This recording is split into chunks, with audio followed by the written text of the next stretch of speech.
Oh, she's recording it. Good. Yeah. Okay.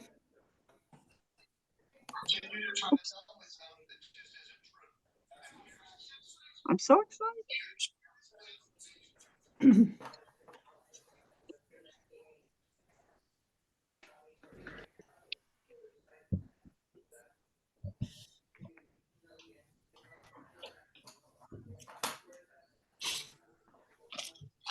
Hi, everyone.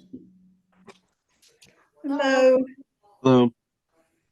It just took me over an hour to get from Temple Sinai to my home, so I am. Oh my. Oh no.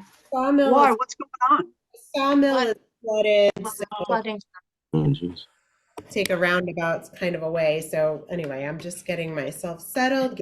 Time. Take your time. I thought I didn't have a link, but I do. It's always the same. Let's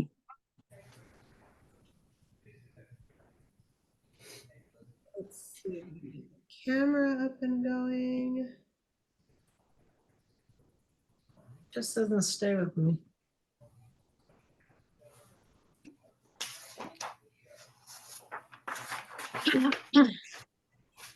Hi, Ellie. Hello.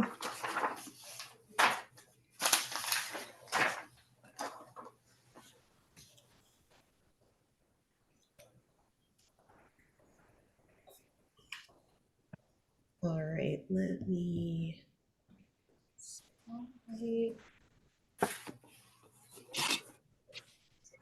Oh.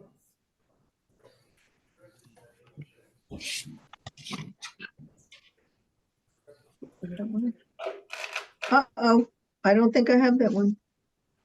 If you have the pack from the beginning of this season, then you have it. I got it. No, somehow I have a different Keep shape. going, There's, keep there's looking. two of them, Two. Michelle. There are two similar. Two that are similar. Well, I have one. That's not it, but it's going to get used. Yep, you can make do with the other one as well. I'm pretty sure That'll be fine. that's strange. Everyone should have both the two different patterned ones, but They use, no, this was not. No, I have a plain one. Oh, no, look, imagine. I made these packages very, very carefully and I checked them over and over and over again. And I'm sorry, I missed it. I'm glad that you have it. Yeah, you and me both.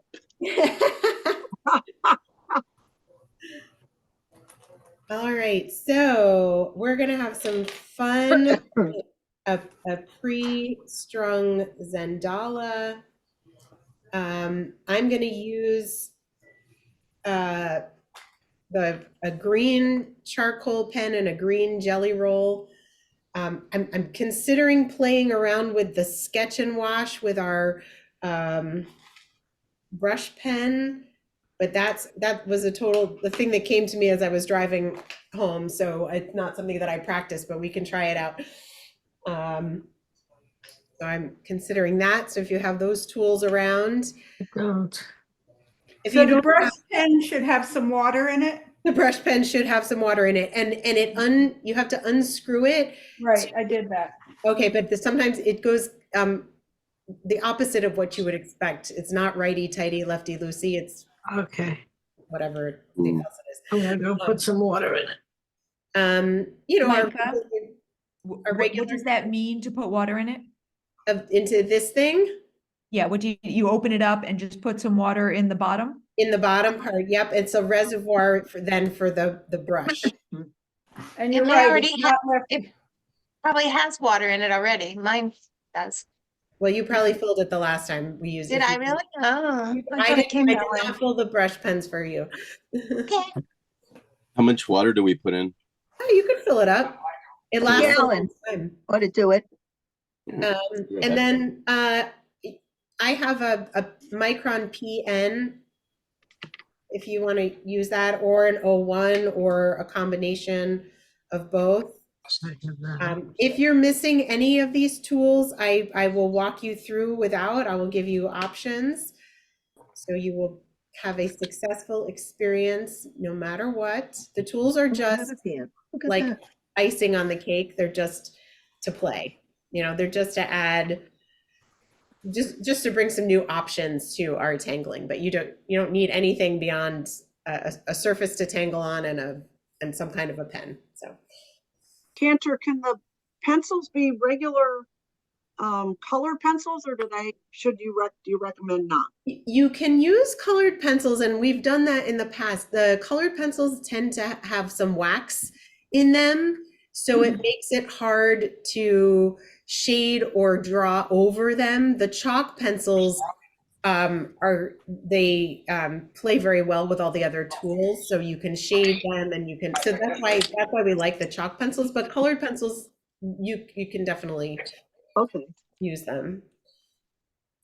All right, so we are 13 on screen. It's pretty good, and it is 6:03. So I'm going to encourage you all to go ahead and mute yourselves. You can always unmute to ask a question, but this is quiet time for us. So go ahead and mute.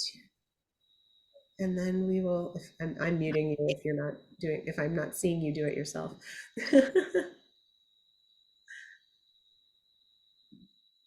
Okay, great. So let's settle in, make yourselves comfortable, feet flat on the floor, sitting up tall, but in a relaxed and comfortable position. I invite you to close your eyes, place your hands gently in your lap. Let's take some deep breaths in through our nose, which I can do this week, and out through our mouths. In through your nose and out through your mouth. One more, in through the nose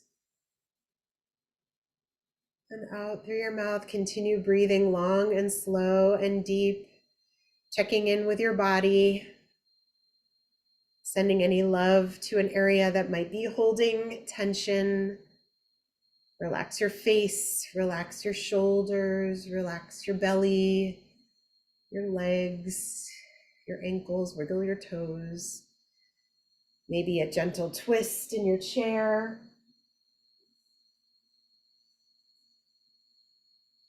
Maybe a little circling your wrists around and interlacing your hands and stretching them away from you, getting them ready for their work of creation tonight. And as you continue to breathe, think about your intention for this evening, something that you want to be mindful of as we move through our Zentangle practice, whether it be calm, relaxation, creativity, self-care, self-compassion, whether it's setting aside all that we're bombarded with on a daily basis, just placing it next to us for a little while and focusing on creating something beautiful. The process of step by step, one pen stroke after the next, the metaphor that just like Zentangle, anything is possible one stroke at a time. In life, if we break it down into small enough pieces, we can manage almost anything. And that at the end of our tangling tonight, the sum of all of our tiles is going to be greater and more beautiful than our one tile alone. That's why it's fun to do Zentangle in community as well. Feel the embrace of your Temple Sinai Zentangle family as we embark on tonight's journey of creativity and exploration together. One more deep breath in together and let it out. And when you're ready, I invite you to open your eyes and we'll begin. So, as I usually do, I've done this tile a couple different ways. I'm not going to show you them yet. And as I've already mentioned, I'm going to sort of go rogue. I have different ideas about how to play with this. But we're going to focus, let me see if I can zoom in a little bit. We're going to focus to start. I'm going to take my black micron. I'm going to start with my 01. If you have a PN, that's fine too. The 01 is a slightly smaller nib. It gets a finer point, but both are great. And we're going to begin, we're going to focus on these parts of our pre-strung Zentangle. So the ones that have these little eye shapes on top of them, we're going to tangle in those first in black. And the first tangle that I want to show you tonight is called Paradox. And actually, I want to show you on the back of the tile before we dive in. This takes some concentration, so we're going to hit the ground running. So Paradox is in a triangular shape. So I'm just going to make you a triangle here to demonstrate. Hold on one sec. I need my glasses. I'm still at that point of wearing reading glasses that I forget that I need them and then realize I can't see. Okay, there we go. So Paradox is this really cool tangle that looks very, very complicated, but once you get the hang of it, it becomes clear. So maybe you've already sketched a triangle on the back of your tile and you're going to practice this with me. So Paradox starts, let me put my computer on silent. No, it doesn't want to. Okay.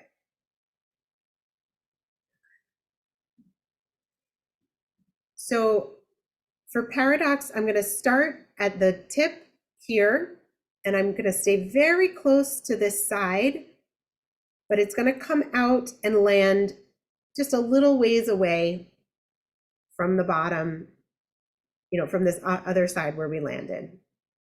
Okay, so I start at the very tip and I land a little bit away from the tip. So I'm not retracing the line, I'm going a little bit out. Then I'm going to turn my tile. And now this is the point from where I'm starting. And I'm going to stay close along this side, but I'm going to touch down a little ways away on this opposite line here. Okay, so now I'm going to turn my tile again. This is my new starting point here where I finished that last line that I just drew. Same thing. I'm going to draw down and then land right up against that first line that I drew after I drew my triangle. So we're going to keep turning our tile and starting at that point where we last landed and coming down to meet the line on the opposite side. Turning the tile, going from the point where we just landed, coming down to meet the line. Turn, start from where you just finished, draw down to meet the line, turn, find where you stopped, and keep going. Turn, find where you stopped, keep going. Turn, find your point, come to the opposite side. Turn, find the finishing point, draw down to the opposite side.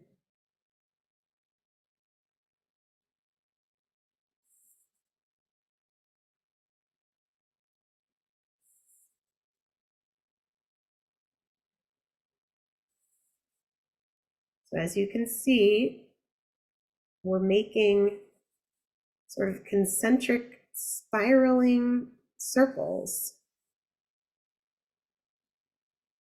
But just focus on your one little stroke at a time that's going to get shorter and shorter as you get towards the center. Just keep following along in the process till you can't really go anymore. And you're going to end up with something like that.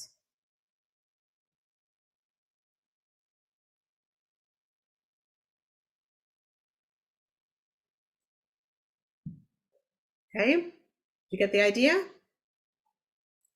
Okay, if you've tangled with me before, this should be familiar, although we haven't done it in a while. If you're new to Zentangle, be patient with yourself. This one, if you're not focused, sometimes you go astray, but that's all right. You'll end up with something cool anyway. Okay, so I'm going to focus in on this area here, and I'm actually going to go over it. I'm going to go over the pre-strung line.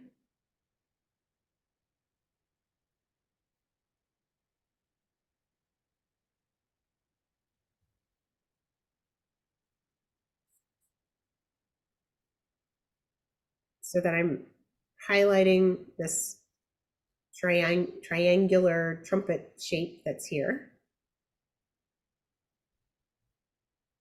And holding it so that this U shape is on top. I'm going to start in this lower corner here, and I'm going to make a few triangles that we're then going to do this paradox tangle in. So I'm going to go like this, make one there, one there, and one like that. So it's just a zigzag of 3 lines to separate up that space. So you end up with 1, 2, 3, 4 triangular areas.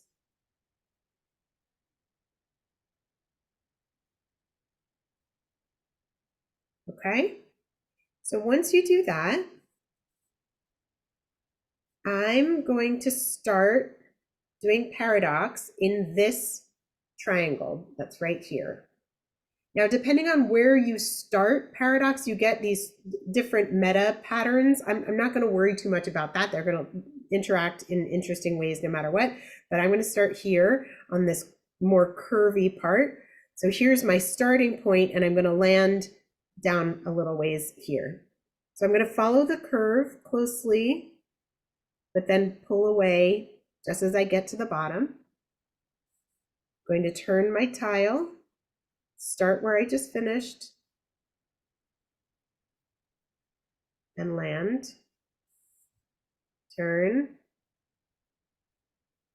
pick up where I left off, follow down, and land. And I'm following that curve of the triangle because it's not perfectly straight lines. That's okay, it still works. Just taking my time, keeping track of where I finish each stroke, and taking a moment to focus in on where I'm going to pick up and continue. And I'm just going to fill that whole space.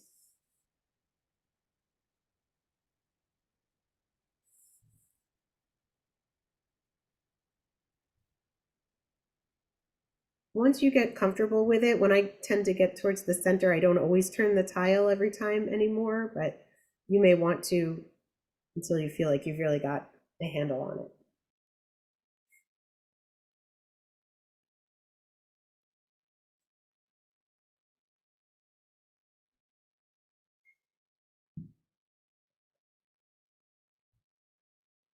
So once you've done that one, we're going to go ahead and put paradox in each of these other 3 triangles that we've created. So I'm going to start on this side here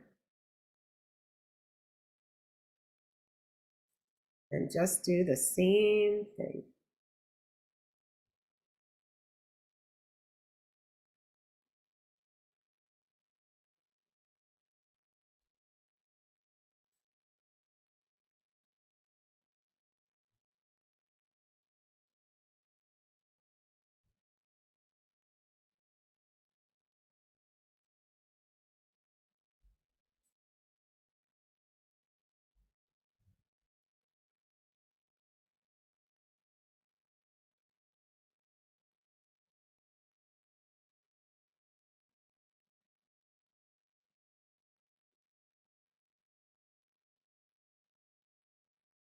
mindful of your grip on your pen, be mindful of your breath.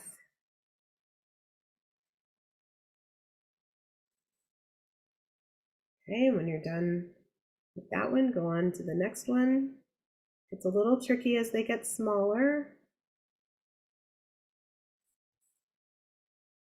Just keep with the program.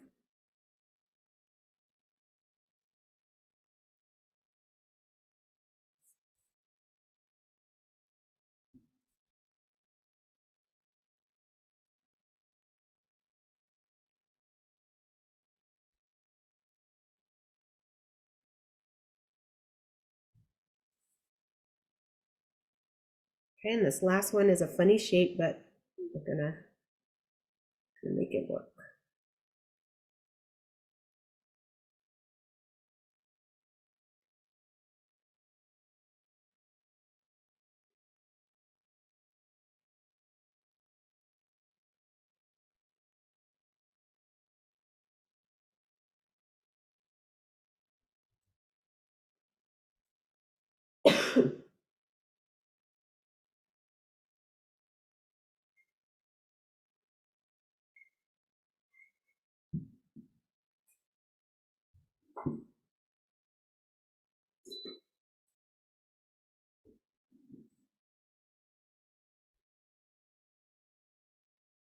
All right. So as you're finishing that up, we're gonna find the trumpet shape that's exactly opposite, but just on the other side of it here, and we're gonna do the same thing. So I'm gonna start by going over that pre-strung line.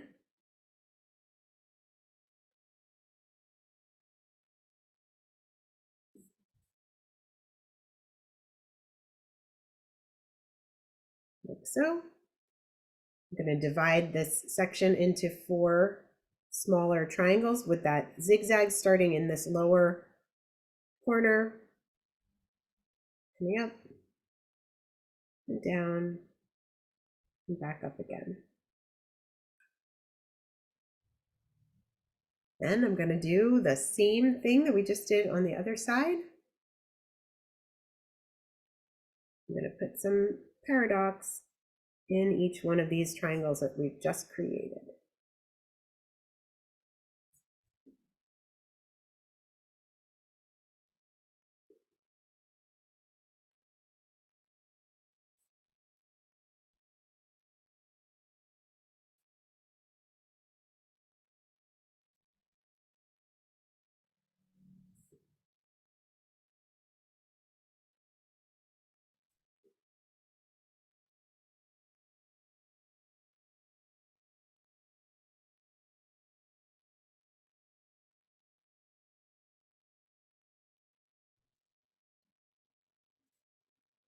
Turning your tile to keep your drawing hand comfortable.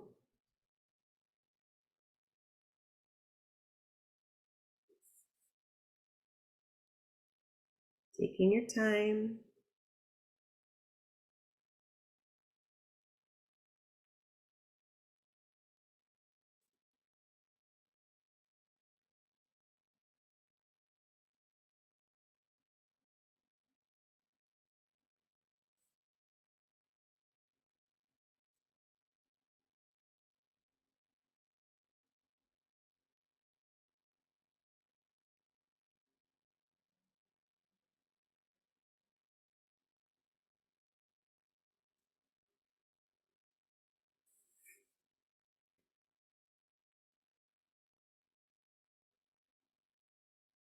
I just pulled a brand new pen out of the box for myself, and you don't always realize how lousy the old one is. So we have a nice new one.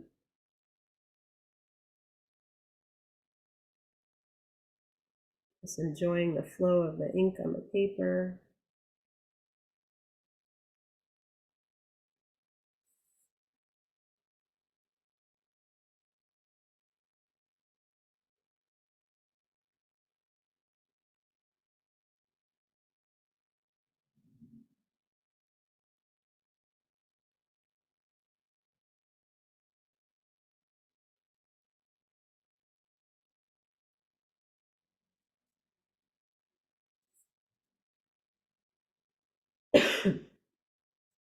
So after you've gone through that mirrored image and done the same thing on the other side, you should have something that looks like this.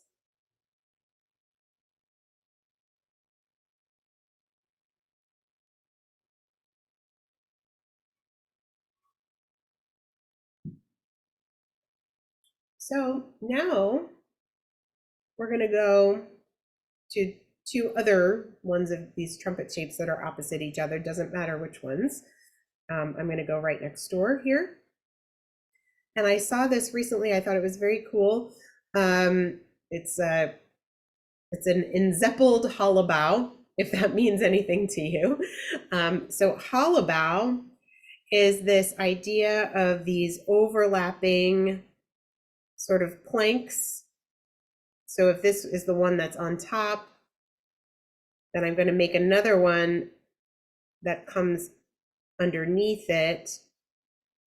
So we say when something sort of underlaps, goes under something else, we call it in Zentangle in a hollowbow fashion, that you can layer different things on top of one another just by imagining where it would fall behind the thing that you've already drawn.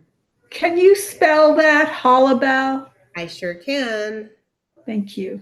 Thanks for asking. And by the way, hollowbow. So, okay, so Rick and Maria are the creators of Zentangle. Maria has two daughters, Molly and, oh my gosh, I'm blanking on the other one's name. I forget the other one's name, but Molly and I are friends. Molly is married to a man whose last name is Hollowbow, and he is a woodworker.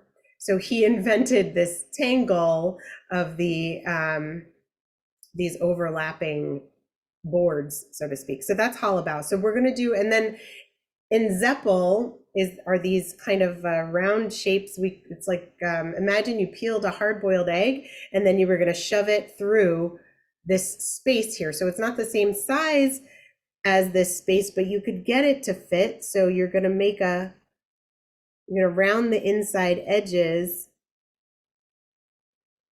And that's, imagine your hard-boiled egg that you've just stuck into that hollowbow frame. Okay, so that's enzeppeled hollowbow, which sounds very complicated, but you'll watch and you'll see. So you can start your hollowbow anywhere. And I'm just going to give my hollowbow just like little feet at the edges. So I'm using the string as the edge of where I'm going to work. And I just gave it these little flares at the top pointing away, and then in the opposite direction on the other side. So that's one hollowbow plank. So the next one that I'm going to do is going to fall behind this one.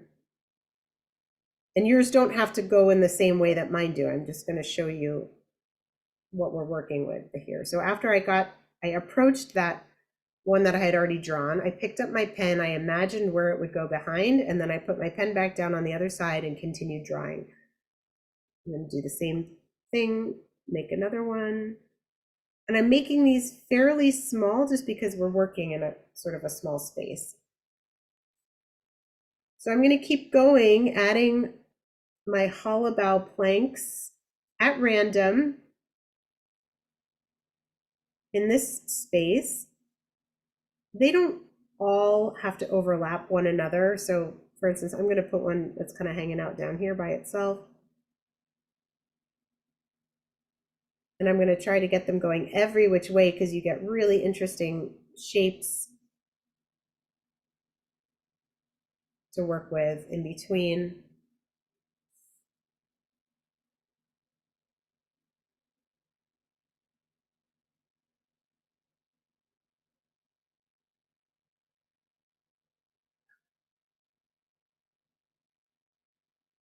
Let's see, a couple more.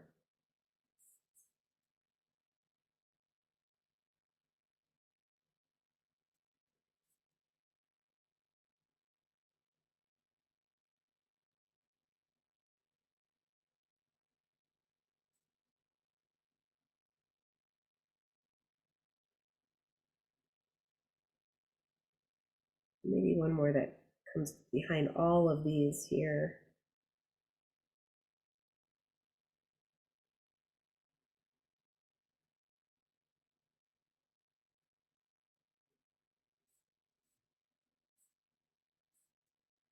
One more.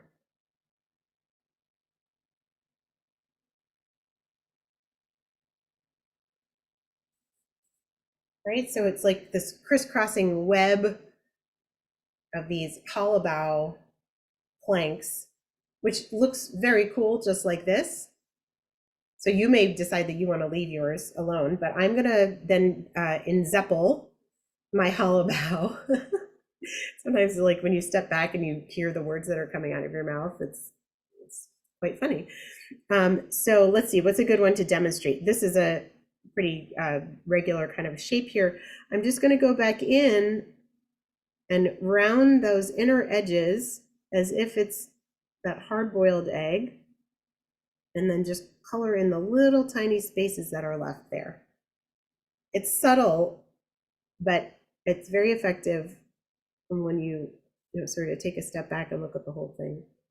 So go ahead and enzeppel your hollow bow. Zoom in a little bit more so you can see.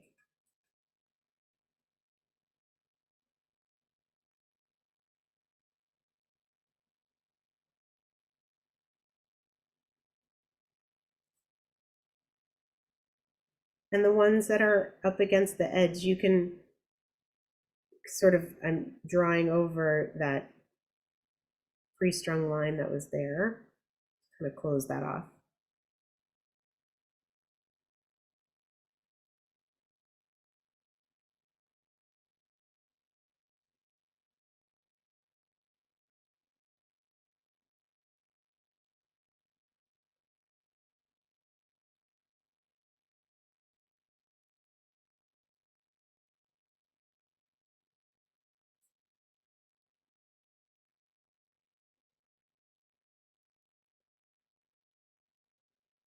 Some of these little tiny spaces that I have here, I might not try to enzeppel, I might just color them in.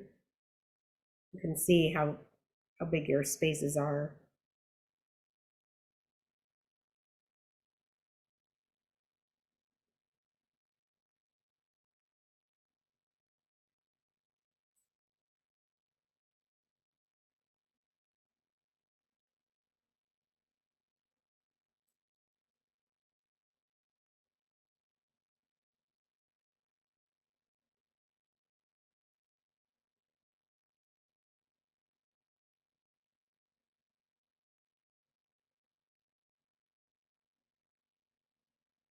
And enzeppel, by the way, is named after a Zeppelin, those big hot air balloon type things, and that had all those straps that connected the giant basket to the giant hot air balloon. And imagine how the straps kind of pull and pucker the balloon. So that's where the name enzeppel comes from.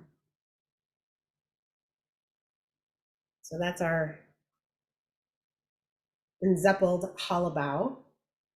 And we're going to go ahead and do that same thing on the opposite trumpet shape.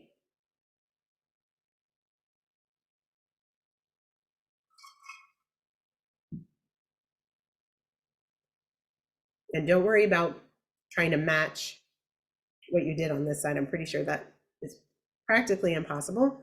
And in fact, I like the variation. They makes it unique and human. So go ahead and enzeppel, hollow bow away, however you see fit.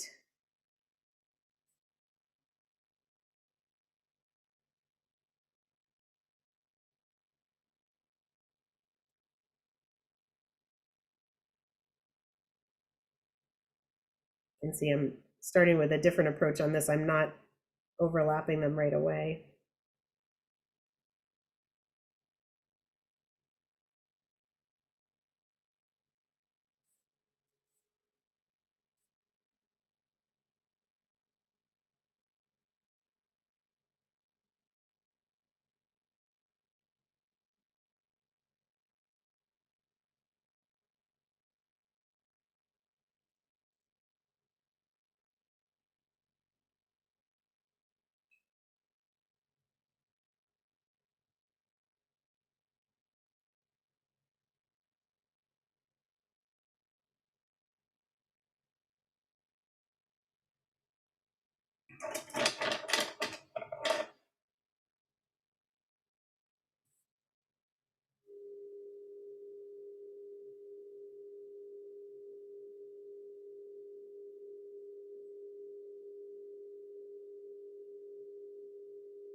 And only you know when you have enough hollow boughs down in your space.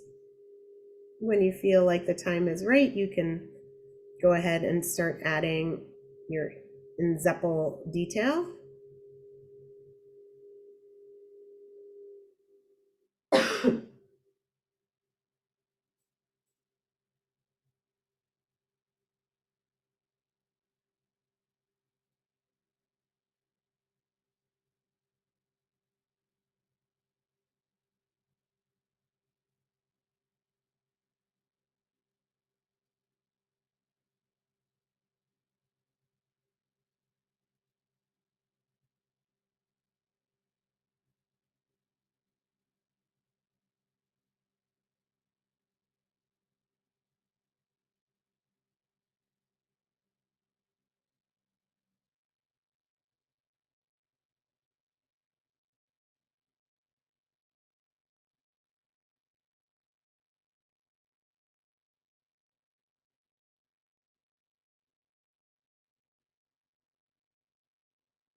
Turning your tile,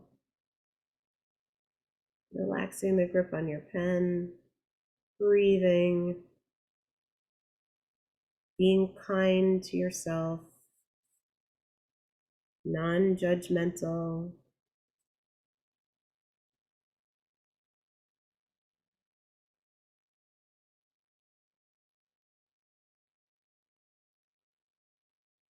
We're just taking a little creative trip together, trying out something new.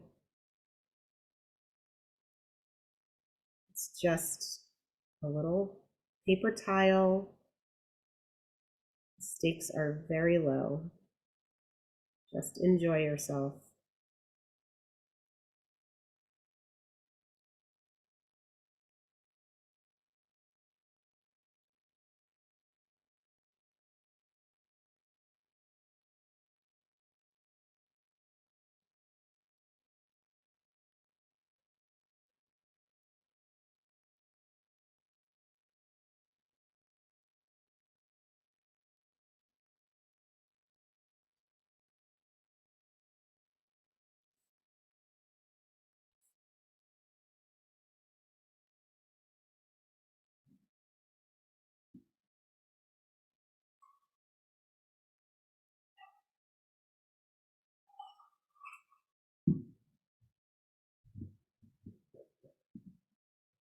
How we doing so far? Everybody good?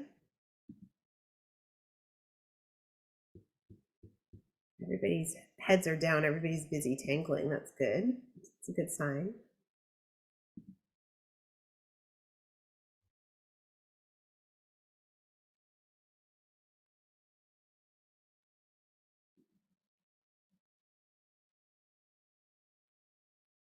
Okay, another minute to finish up your Zentangle Hollabout. By the way, Zentangle is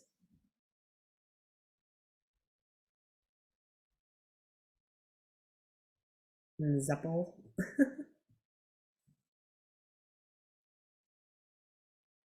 All Zentangle patterns have names. Most of the names have stories after them or named after people. I know a lot of them, but I don't know all of them. Paradox, by the way, the first one that we did is actually Rick's paradox of Rick and Maria. And I think Maria created it for Rick for his birthday. He's a very geometric, straight lined kind of a person. Maria is more of a curvy, organic lined kind of a person. So I think she gifted him with this pattern.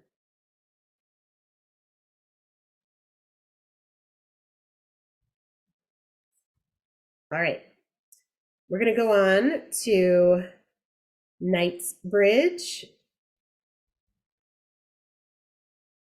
which, if you know Zentangle, this is a favorite. Knightsbridge, think of a chessboard or a checkerboard. It is a checkerboard pattern. You could lay down your lines really any way that you want. I was sort of playing with trying to get a diagonal checkerboard in this space. So we're using these last two trumpet shapes here. We'll do 2 sets of Knightsbridge. So like we did when we were making the smaller triangles in Paradox, I'm going to do the same thing as a starting point for my Knightsbridge, and maybe you want to watch me first. So I'm going from this corner just over to this line. I'm not worried about if it's perfectly straight. In fact, I like a little curve in Knightsbridge. And then I'm going to make parallel lines to the left of it, all the way down till I don't really have any more room. And then I'm going to do the same thing, parallel lines.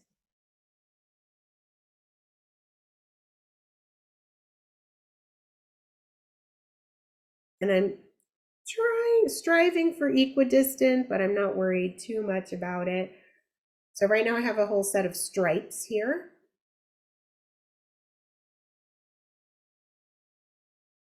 And then, how did I do it so that I got the shape that I wanted? What did I do? I remember what I did. Okay, so then we're going to come back the other way. Just bear with me here. Okay, so now I'm going to start going back this way to get our, oh, I know what I did. So then I turned my tile around and I went from this corner on the opposite side and I started to divide up that way. Okay, again, it's not perfectly straight. And then I went to the right of it.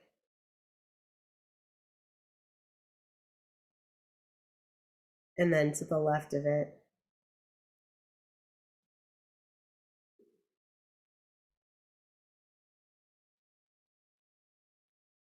And we end up with something like that. So I'm going to cap my 01. If you have a PN, maybe that's what you've been using the whole way through. I'm going to use my PN because we're going to do some coloring in, and the PN's a little bit thicker nib and it goes faster. If you only have one or the other, stick with what you got. So I'm going to start sort of in the middle, like where I drew those first lines, because I want a full box to start with. You can start on any box, and I like to kind of go around the outside and then color in. Now, sometimes this is another, it requires some focus because it's easy to sometimes color in a box that's right next to a box that you've already done. A good method is to always go to the corner. So the touching corners. So this next one I'm going to do right here is a touching corner.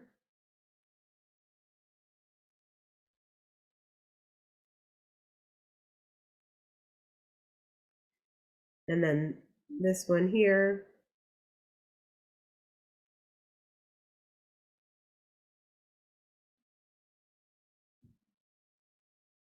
And then I can go to the right side of that other square or diamond shape, the touching corner.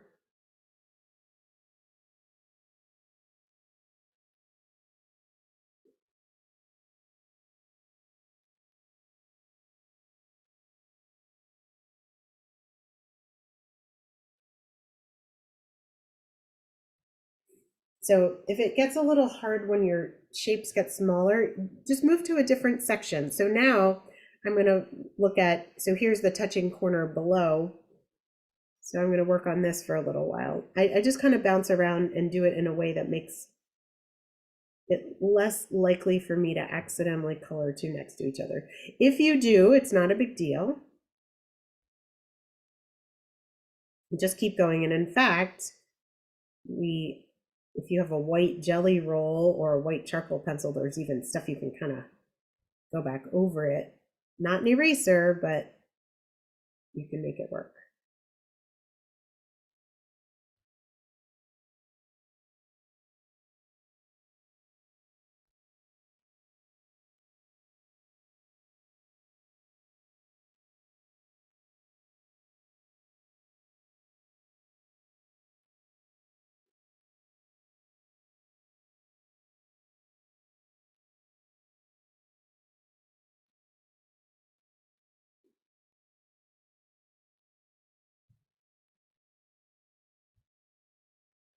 So Knightsbridge is something we call a drama tangle.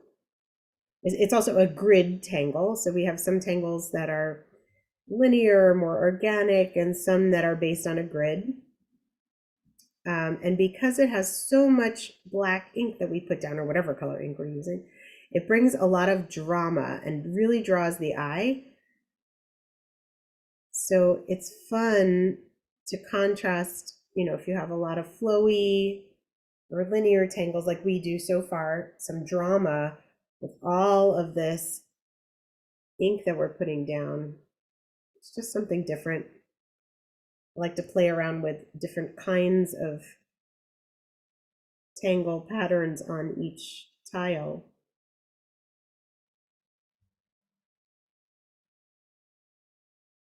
And these pre-strung Zentangle are really great because they give you a lot of different spaces to play. So I wanted to expose you to a lot of different kinds of tangles tonight.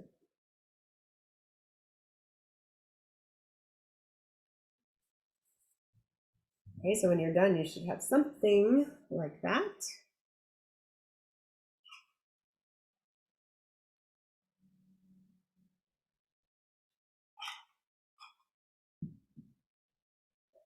And when you're ready, turn your tile over and go ahead and do the same thing in the last of the 6 trumpets. I'm going to go back to my 01 to draw the grid and then go back to the PN to fill it in. So I'm switching back to my fine tip pen now. I'm going to start in that wider of the 2 corners.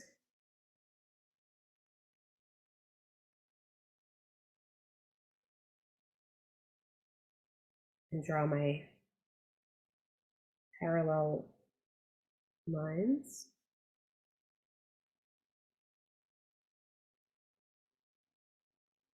And then, it took me a minute to remember before, I go to the opposite corner.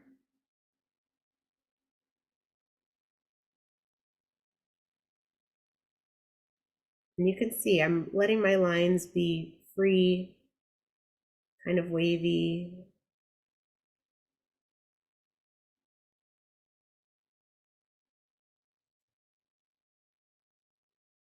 And once I've got my grid,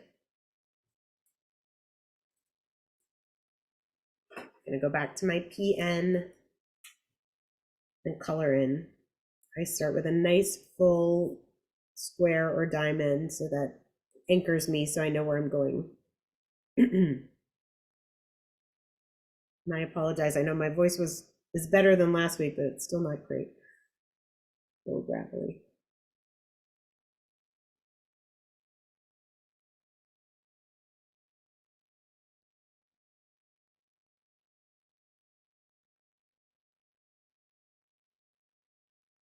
Enjoy the simple act of coloring in.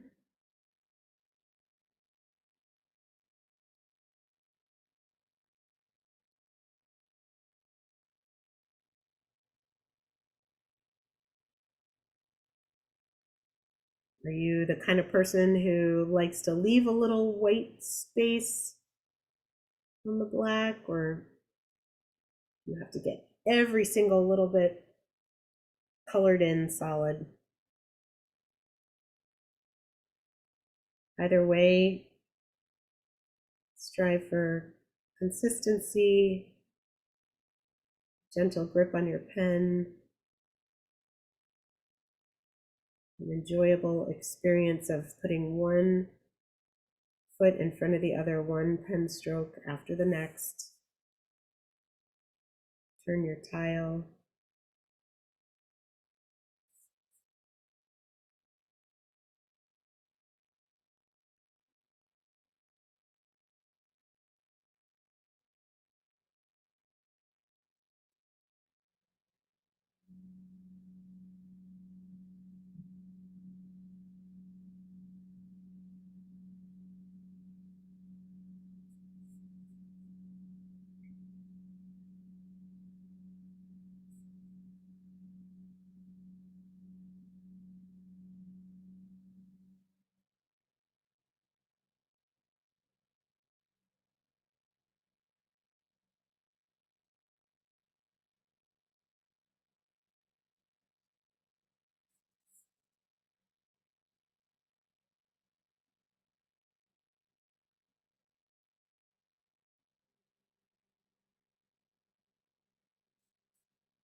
Right, so we end up with something like that.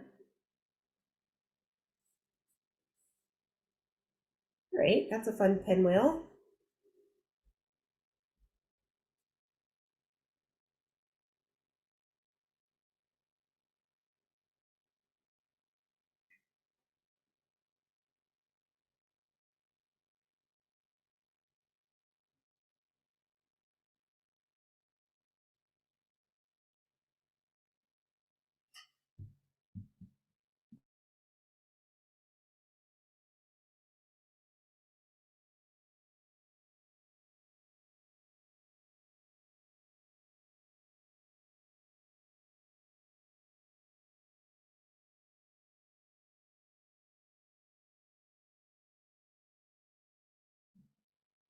All right, so now I'm gonna go ahead and grab my green jelly roll pen. I think this one has a little sparkle in it. That'll be fun.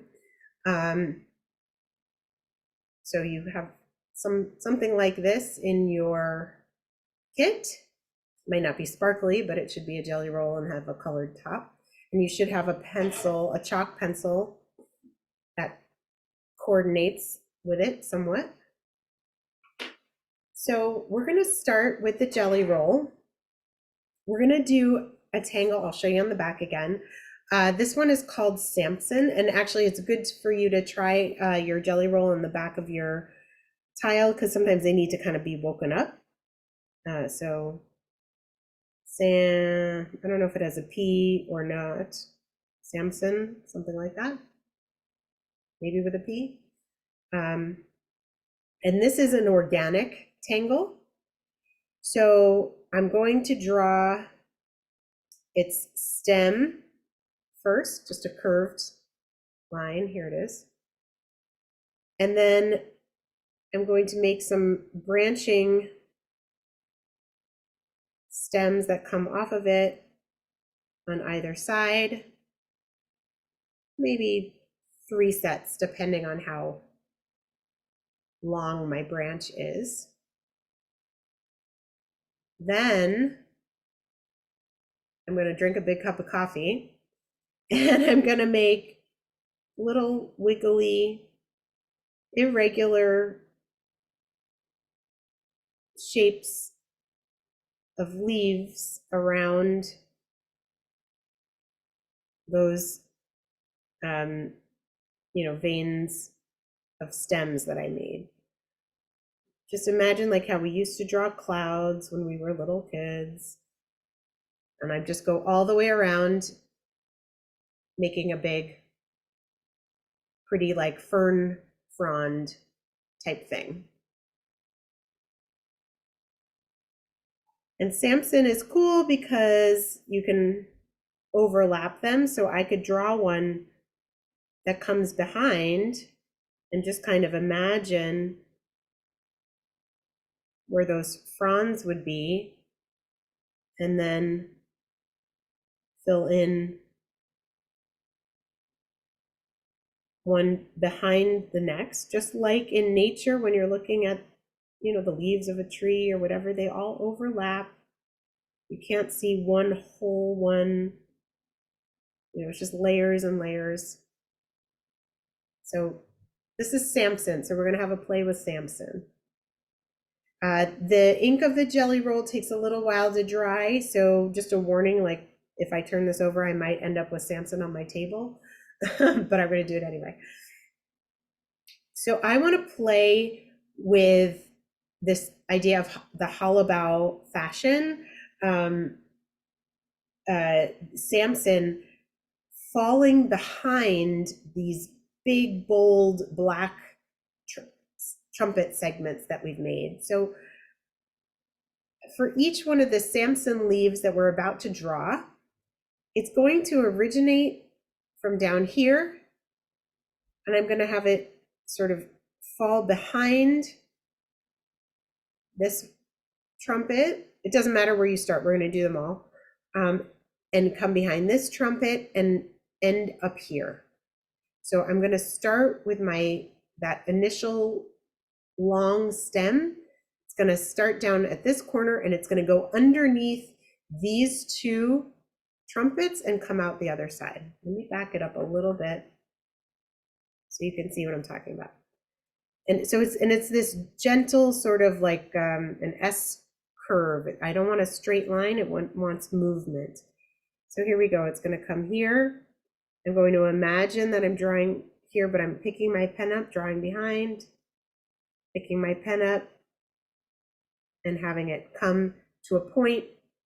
And I'm kind of like let my pen just fade away so it actually gets a little bit thinner up there. So we have this stem that is going underneath two of our other trumpet shapes. And then I'm going to make the stems that come off, and I'm going to allow some of them to fall behind.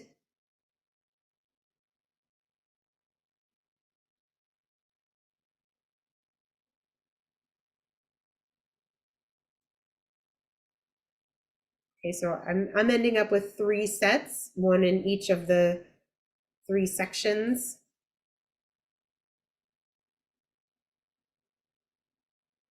And then I'm going to do my caffeinated cloud shape around this leaf structure that we just laid down. So I like to start on the left-hand side. I don't know, you could start on the right if you want to. I'm going to imagine how that all happens underneath there.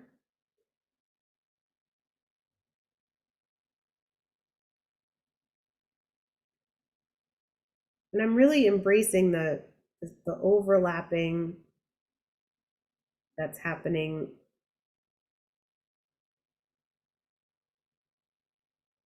I actually really think it's fun to try to figure out how something would fall behind something that's already drawn.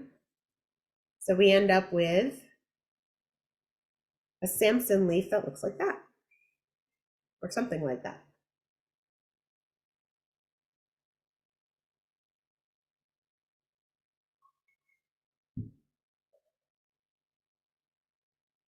So this is where it gets fun, because it's easy enough to do the first one because there's nothing that we have to draw.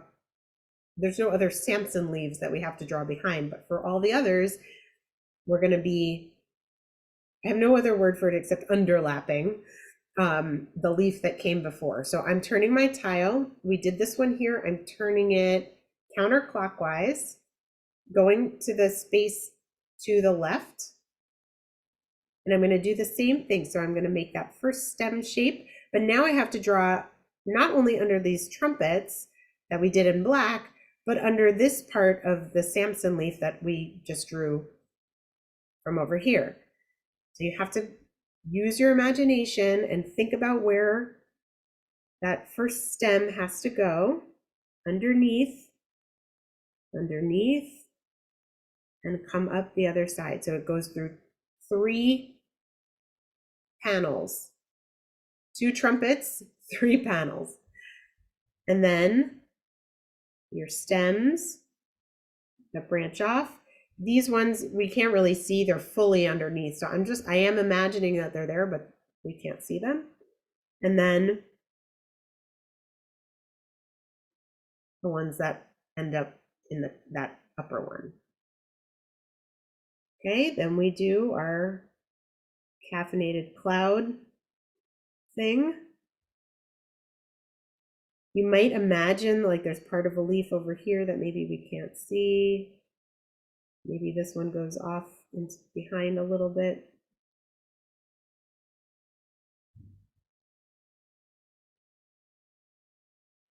Maybe part of another one is up there.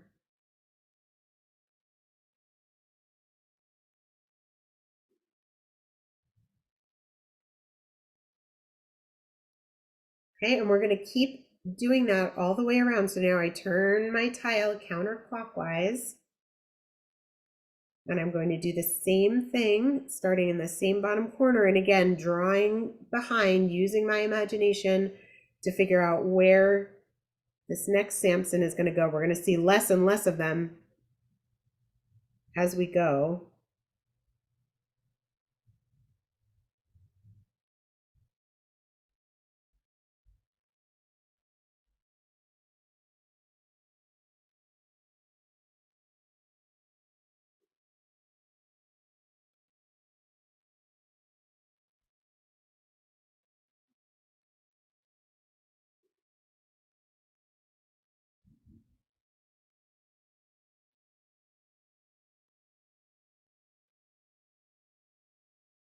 Something like that.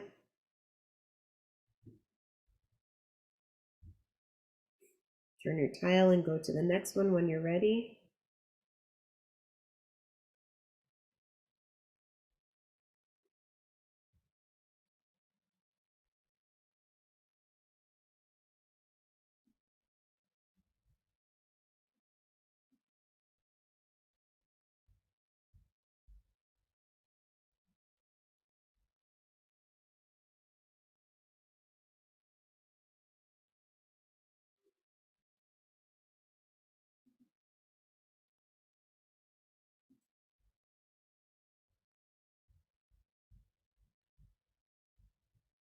Okay, and then this very last one has very little space, but we're gonna do the same thing one more time.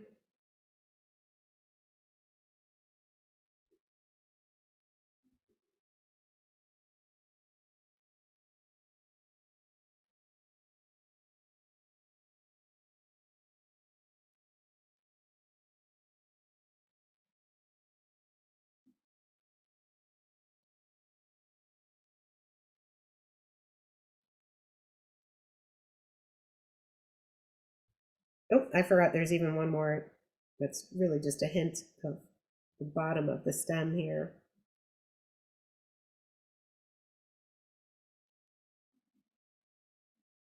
There we go.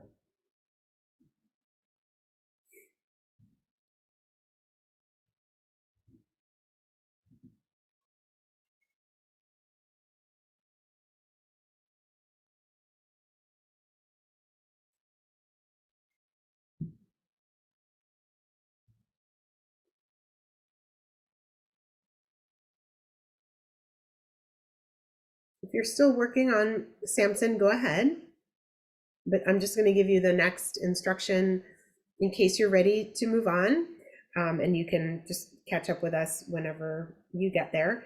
So now we have these little interstices left behind where the leaves are, any space that's not filled in.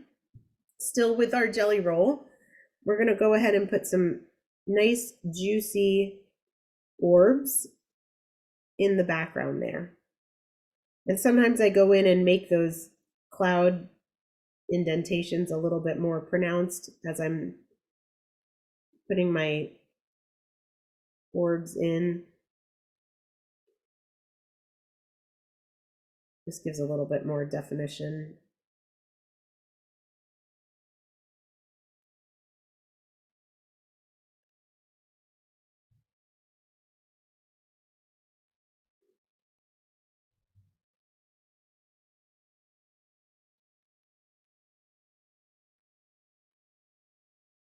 And I like to pack the orbs nice and snugly together. They can be different sizes. They don't have to be perfectly round. Just kind of smush them in like we were smushing that egg shape through hollow ball before. So just go around, turn your tile as you go, because those orbs are going to be wet for a little while. So just turn away so that you don't drag your hand over the orbs that you just drew.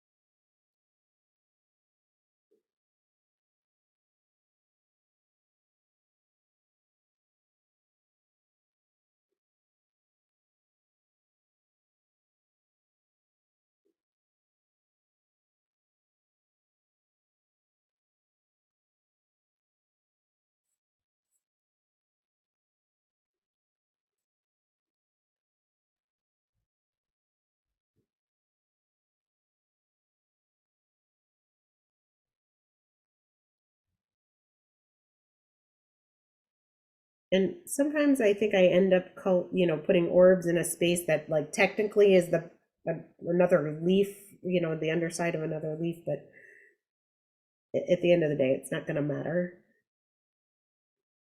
So don't worry too much about it.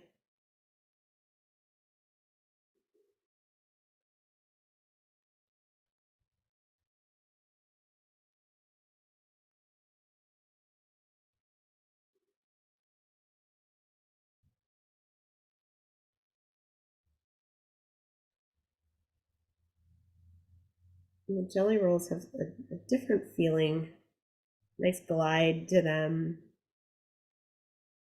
They don't grab the paper as much, so you have to, they respond differently. It's a different experience.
Okay.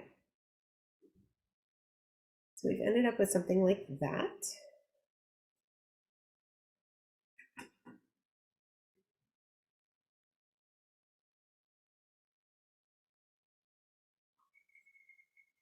I want to let the ink dry on our jelly roll for a minute. So I want to use our chalk, but I'm going to leave it alone for a sec. I'm actually kind of waving my tile to dry it. So now's the time that I want to experiment with our sketch and wash pen. I'm hoping this is not a bad idea to bring this in without having practiced it ahead of time.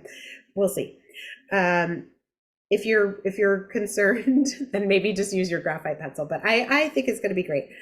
I'm going to go back. I'm going to revisit our black pen sections, and I'm going to go back the way we came, starting with Paradox, and I'm using my sketch and wash. I'm going to be bold and daring and not worry. And I'm going to put down a nice layer of sketch and wash on the inside of this, the Paradox shape. That whole thing all the way around, just on the inside, not filling it in, just going around the inside perimeter. I'm going to do that on all of these black areas, black pen areas. Just going over the edges of those trumpet shapes that we tangled first with the sketch and wash pen or your graphite.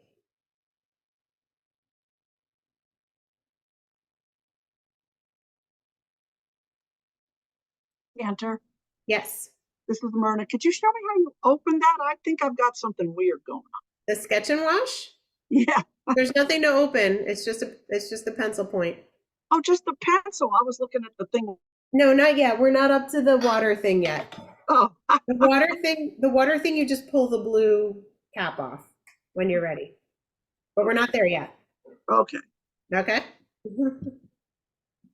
We're just putting down the sketch and wash graphite first on all of the black.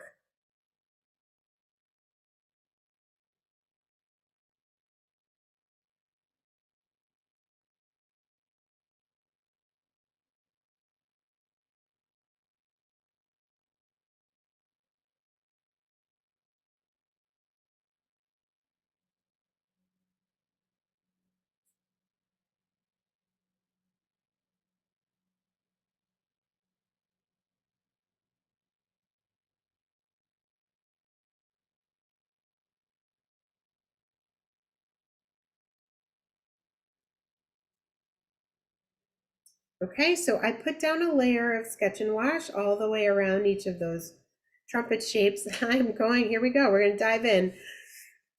I'm now going to uncap my brush pen, just pull the blue off.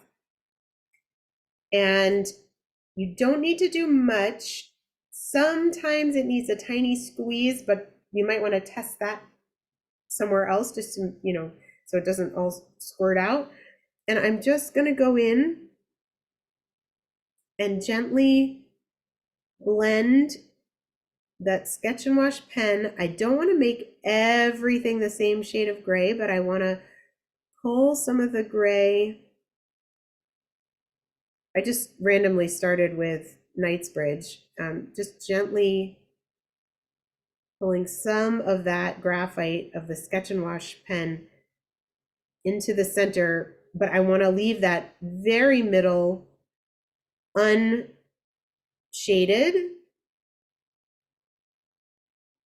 so that it looks like that is coming towards us and the rest is sort of falling behind. Okay, so that actually looks really cool. So I didn't squeeze the pen at all. There was enough water just on the brush to get it started. So I'm going to do that all the way around. I'm just gently blending the Sketch and Wash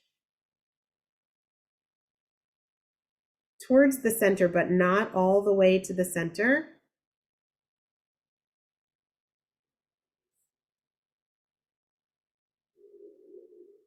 So that it creates some depth and dimension.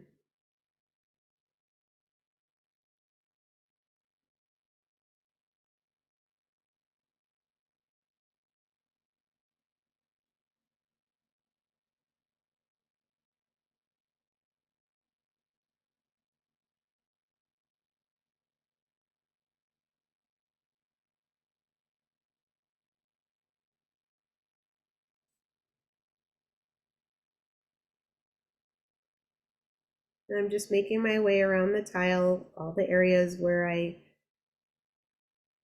added some of that Sketch and Watch graphite. On the Enzeppeled hollow bow, I'm going in a little bit and just going around the outside of those, her sort of egg shapes, gives it a little bit of roundness.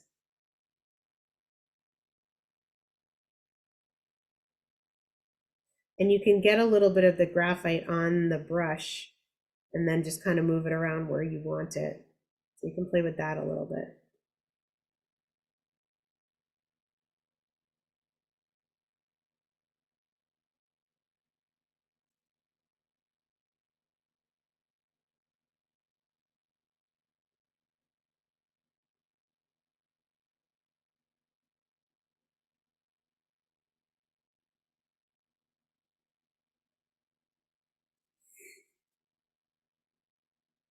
Just taking your time, enjoying yet another new and interesting tool that behaves differently, making friends with it, figuring out how to get it to do what you want.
By the way, if you were just using a graphite pencil, you'd be doing a similar kind of a thing with the tortillon. You'd lay down some graphite and then use the tortillon to blend towards the center, still keeping shades of dark gray at the outer edges and lighter as you move towards the center, and then areas of white that are unshaded.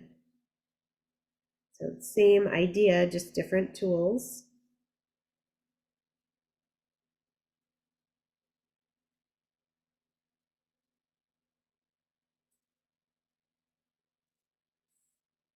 All right, so that was interesting. When you're done, you can cap your watercolor brush. Give it a second to dry. You can go back even after it's dried if you want to move things around some more. If you re-wet it, it will sort of reignite. You don't want to scrub it, not great for the brush or the tile, but you can go back in. All right, let's see, what do we want to do? Let's take our chalk pencil and let's shade our Samson a bit with the chalk pencil. So I'm going to start by, I'm going to color a lot of my orbs, maybe not completely, or maybe. And so I'm coloring in with my colored chalk pencil, and then I'm going to go over some of those stems that we drew so that when we shade, we'll get some subtle gradations of color with that. I'm just going to go around adding some of my chalk pencil. I'm just making little circles inside the orbs of that chalk pencil color, going over some of the stems.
It was very interesting having been part of Zentangle since early on. It's just having its 20th anniversary this year. So they're kicking off all kinds of fun celebratory programs, but I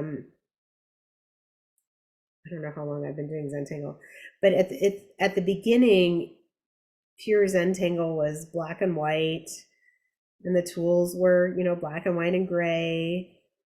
And then there was this evolution of a tan tile, and then, a Renaissance colored pens and pencils and things. And now we use a lot of color in Zentangle, and it really, I think it just brings so much life and energy to the tile. Sometimes it's nice to go back to pure black and white, but all of these fun tools and colors just, I think, enhance the experience.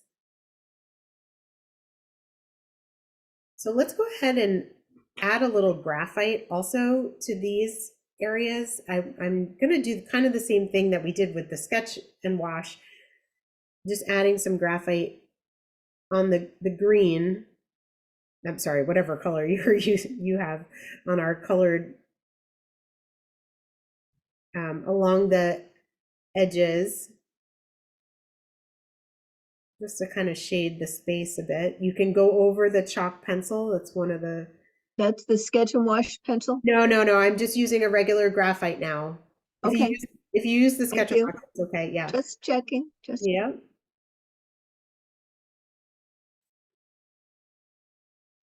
And I'm just, sort of adding some shading where I feel like it might lend some nice contrast. So you can go over the chalk pencil. You can just kind of feel out where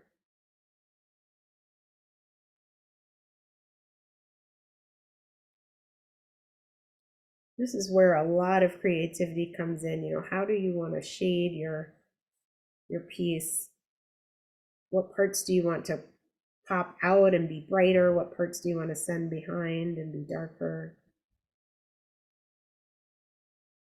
So everything that I'm doing right now are just suggestions, and as you may have guessed, right now I'm sort of just going with what I feel like doing in this moment, not necessarily what I practice.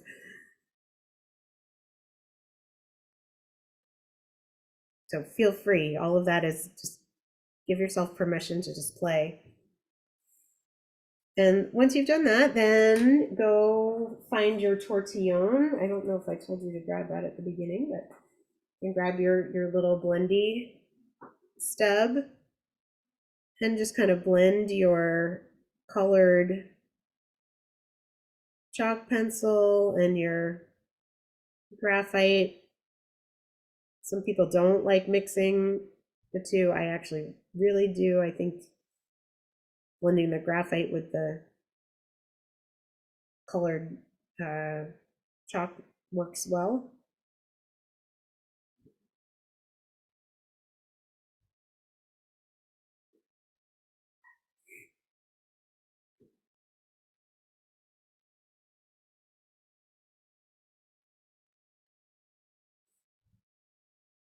Just making my way around,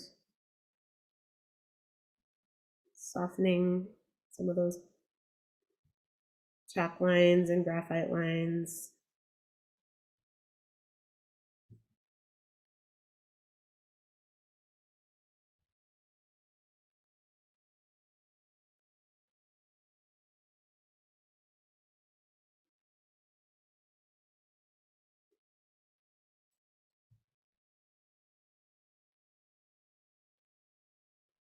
Great thing about Zentangle is these round tiles, you just keep turning it around until you get back to where you started, and you're like, oh, I did that one already.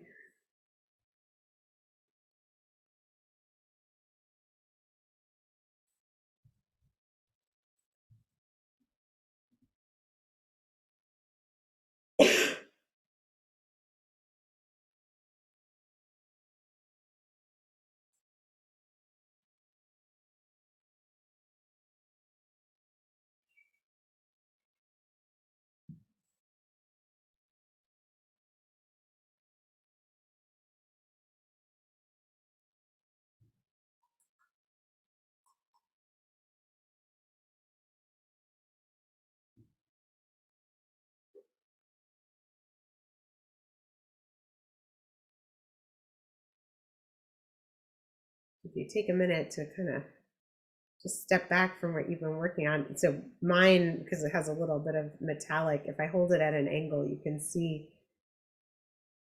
all of the layers, and it really comes to life.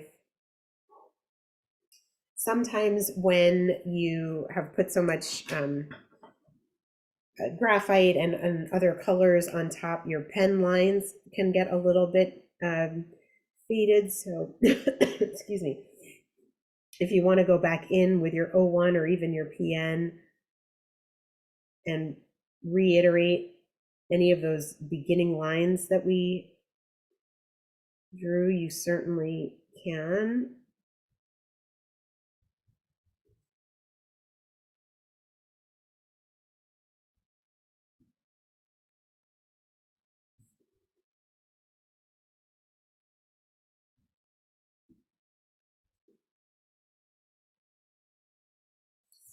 But my pen is not loving having to draw all over that. There we go.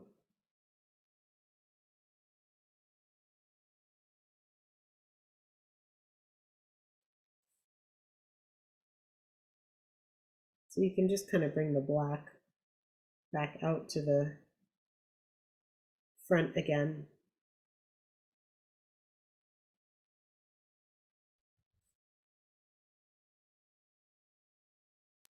Do you have plans for the top of the trumpet? I have lots of plans, but I will show you my suggestions because we're almost out of time and I don't want to try to rush us through something else, but yes.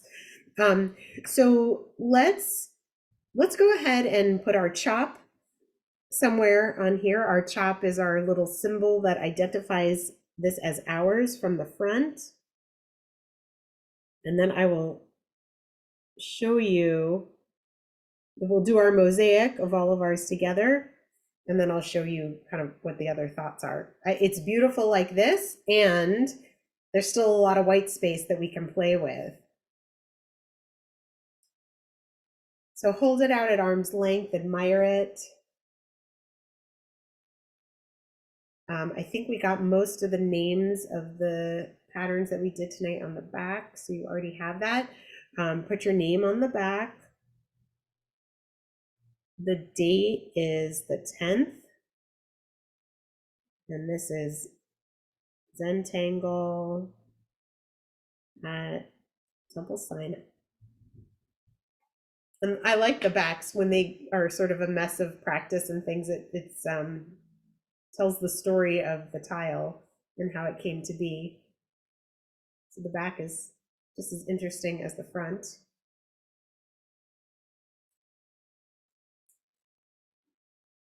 So let's see, do you want to do our mosaic or do you want to see what my other ideas are for the rest of the tile before we finish? Which one? We can do both, just which you want to do first. Mosaic. Mosaic first. Okay, so let me take my spotlight off. Okay, good night, Arlene. I have another temple meeting in 2 minutes too. I don't think it's the same one, probably. No, it's not. Oh, let's see. Okay, hold on. Let me put on gallery view if you haven't already. Okay, so Arlene's was pink. Okay, we have pinks and oranges and purples. Oh, these are fantastic. It's fun. Very beautiful. Thank you, Cantor. You're welcome. Stunning. Oh, these came Thank out beautiful. I'll have to read too. I love these. Let me just show you a couple of ideas for if you want to keep going with this. So this one, I didn't even get around to shading. Oh my God.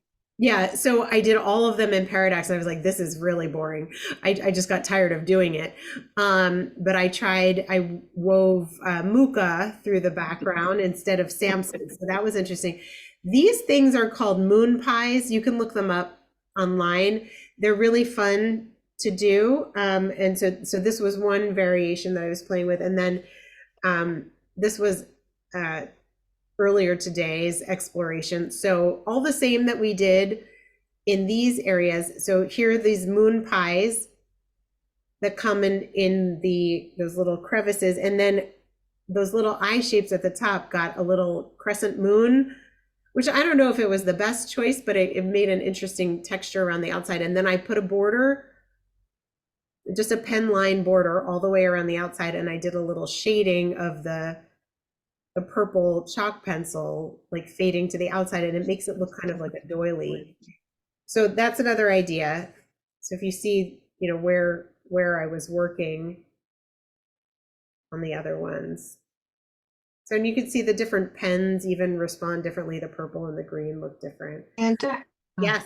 Oh, what's a tortillon? Because I'm not sure I will have it or what it was You supposed to may be. not. I don't know if Micah, I need to drop. Thank you so Okay. much. Good night, Michelle. Yeah, This is a tortillon. If you don't have one, I can get you one. I don't know if I put them in this last kit because everybody who has tangled with me before has them. I have some. Yeah, now I have the Okay, that's most a of the things you tortillon. talk about, but I didn't know what that was. Yep, that's a tortillon. So What I anyway, do- what I do have is this.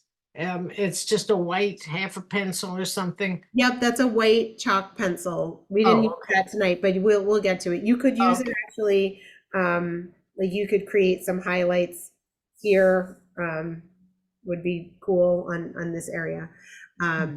So yeah, just lots of fun tools to play with. Thank you. Thank you. Thank you. Cantor, I screwed up with that water pen. Could you just show me online how to put it back together again? Oh, well, you just screw the top back on, and the blue cap just, It's supposed to be wet, is it not? it is supposed to be wet. Yeah. I Mine is can't get not. it back together again. You have to put water in it if you want it to be wet. Just I screw it. did. And so you may need to squeeze it a little bit to get it started. So it comes apart like this. And then Yeah. you reconnect, and it screws in the opposite direction that you would expect it to. Oh, Just go the opposite way. Did you get it? no, but I'll figure it out. The water's going everywhere. Oh, hold it upright so the water doesn't come out. All right, everybody. Thank you so much. Thank you. Thank you, Micah. Beautiful. I hope you Thank had you. fun. I'll see you next week. And don't forget to register for the half-day Zentangle retreat on Thank you. February 4th. Thank you. Take Thank care. you. Have a good night. Bye. Thank you. Bye. Register for the what? Happy New Year, everyone. We have a half-day Zentangle retreat on February 3rd. Oh.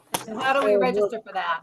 Start at 10:30 in the morning, and we'll have lunch in between, and we go till 2:30. It's on our website, and it was in the weekly email that just is going out tomorrow, or it's already been out. You can call Jane in the office if you want to register that way instead. But we'll just have a fun time doing all kinds of Zentangle. I have talked to Shelly today. I have a really fun idea, so it's gonna be good. So hope to see you all soon. And next week, next Wednesday is the third in this series this week. So I'll see you then. Look forward to it. Be safe. Bye. You take care. Bye, friends. Bye. Bye-bye. Thank